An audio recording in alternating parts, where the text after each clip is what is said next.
Welcome to the church at Hiraeth, Wednesday Words of Wisdom, a short message based on a scripture. And today we look at 1 Timothy chapter 6, verse 12.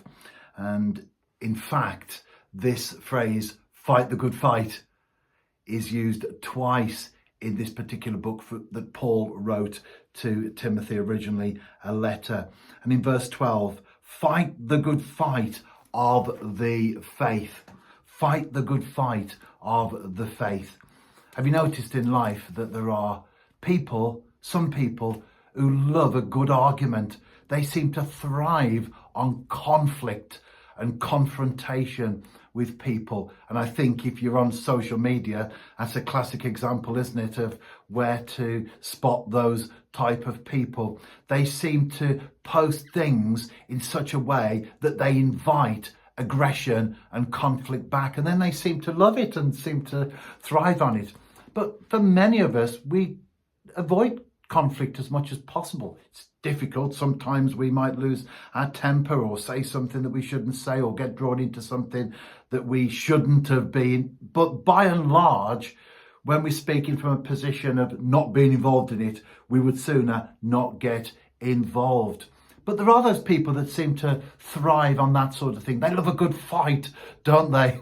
And you read in the newspapers often of neighbour disputes that end up in court. It could be over a fence or a hedge or a driveway or a car parked outside the home. Something as simple as that, which couldn't be resolved between the two people. They become entrenched, they go to court, and it can cost tens of thousands of pounds and sometimes even more. And in the end, there are no winners, are there?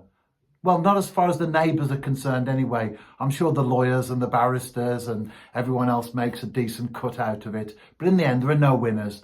When you take into account the stress and the worry and the anxiety of going to court and all the other stuff that comes with it, there's no winners in that situation, is there? Fight a good fight.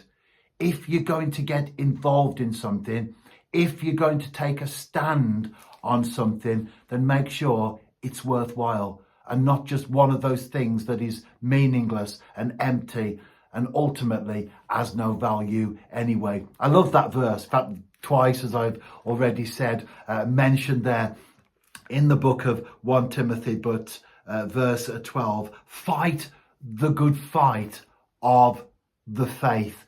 In other words, if it's something worth fighting for, fight for it. But if it isn't, let it go, because it will only cause destruction in your life.